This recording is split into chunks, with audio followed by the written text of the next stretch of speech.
Salam alaikum, Azoul, bonsoir. Le système algérien est l'archétype même de la prédation, de l'incompétence, de la subversion. Je crois que nulle part au monde, il n'existe une telle médiocratie. Un régime qui se distingue par l'impéritie, l'inaptitude, la stupidité, au point où les commis, moyennement intelligents qui y ont été admis pour leur utilité, font figure de génie.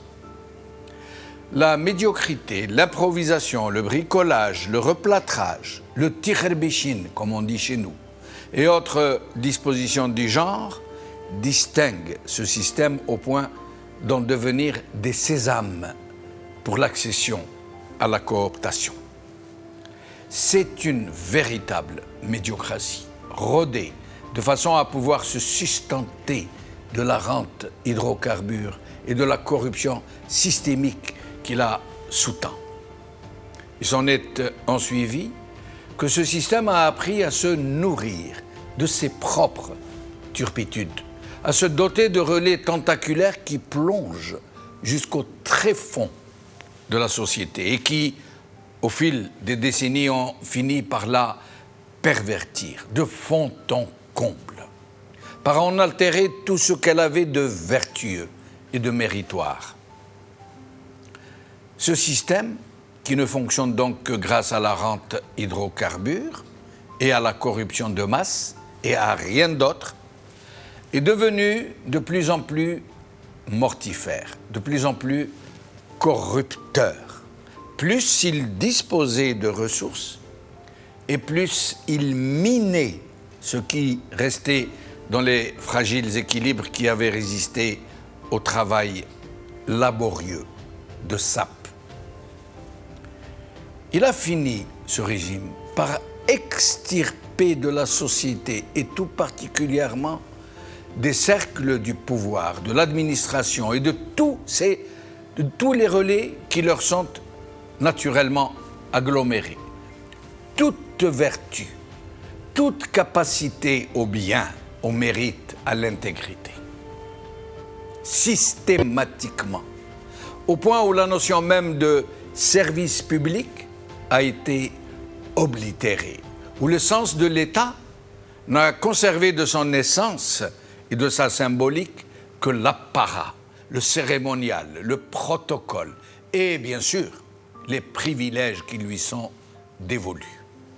Au point où ministre est devenu synonyme de voyou, où général est devenu celui de prédateur, où celui de chef de l'État est devenu celui de fantoche et de prête-nom, où le juge est désormais considéré comme un corrompu et un nervi, où le fonctionnaire est devenu le corrompu, où le capitaine d'industrie n'est plus que voleur de haute voltige, où l'imam est devenu celui de nervi, de bon-dieu-zard organique, et ainsi de suite pour toutes les fonctions de l'État où servir signifie presque toujours se servir.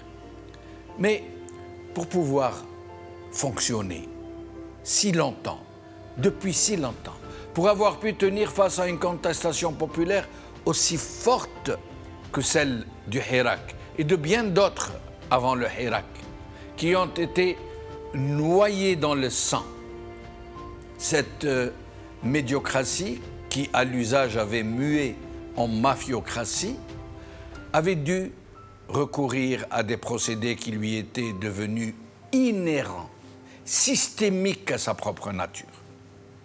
Ce système a dû recourir au mensonge érigé en mode de communication, à la subversion, à la répression, à la manipulation du terrorisme, à l'enlèvement, à la torture, à l'exécution sommaire, à la corruption de masse, à l'allégeance à des puissances étrangères qu'il a grassement soudoyées pour les besoins de sa cause. Mais cette véritable infection de tout le corps social, jusqu'à sa mémoire, jusqu'à ce qu'elle a de plus sacré, jusqu'à sa culture, jusqu'à ses plus antiques valeurs, jusqu'à son sens même du bien et du mal, a fini par ronger les fondements mêmes de la nation, jusqu'à susciter au sein de la quasi-totalité de la jeunesse la tentation de l'exil définitif. La quasi-totalité de la population à s'enfermer derrière ces baraudages, jusqu'à susciter la haine de soi, la haine des siens, la tentation éperdue d'un ailleurs plus vivable, plus vertueux, plus civique, plus humain, plus propre. Il en a résulté que des couches entières de la société. Tout cela parmi les plus faibles, les plus démunis, les plus isolés, qui ne disposent pas d'une quelconque solidarité de groupe ou de clan, ont été précipités au sous-sol de la vie, à la misère, à l'indignité, à l'invisibilité. L'assèchement de la rente hydrocarbures, sa seule véritable ressource financière, la seule véritable ressource financière d'un système qui ne sait pas créer la richesse, menace d'adjoindre à ces oubliés de la grande Zerda des catégories entières de la population. Toutes celles-là qui faisaient partie jusque-là des couches moyennes inférieures et qui vont être précipitées dans la précarité, dans l'incertitude des lendemains. Ce système ne sait se maintenir à la tête de ce malheureux pays que par la corruption de masse, la subversion et la violence. Mais il n'a plus les moyens de ces méthodes.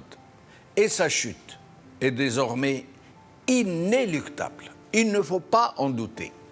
Il va tomber de toute sa monstrueuse hauteur. Et les premiers à se ruer pour son lynchage seront ses propres clients, ces cercles de boostifyers qui l'ont jusque-là soutenu et qui ont fliqué pour lui les populations. La crise économique sans précédent et sans alternative qui va débouler sur la vie des Algériens, qui va la bouleverser en profondeur et les précipiter dans une indicible précarité, va très certainement entraîner un sursaut de colère qui pourrait être mis à profit par cette mafiocratie pour gagner un peu de temps et tenter de dresser les Algériens les uns contre les autres. C'est pour cela que le Hirak est une chance pour l'Algérie, pour ce très beau pays et ce très fabuleux pays tombé malheureusement entre les mains de prédateurs obtus, incapables de la moindre vision. Le Hirak peut sauver le pays et assurer un avenir radieux pour les générations futures. Nous en avons les moyens. Mais le Hirak doit lui-même dépasser ces attitudes médiocrates qui lui ont été inséminées et qui modulent ces attitudes comme autant de tics, comme autant de réflexes inconditionnés.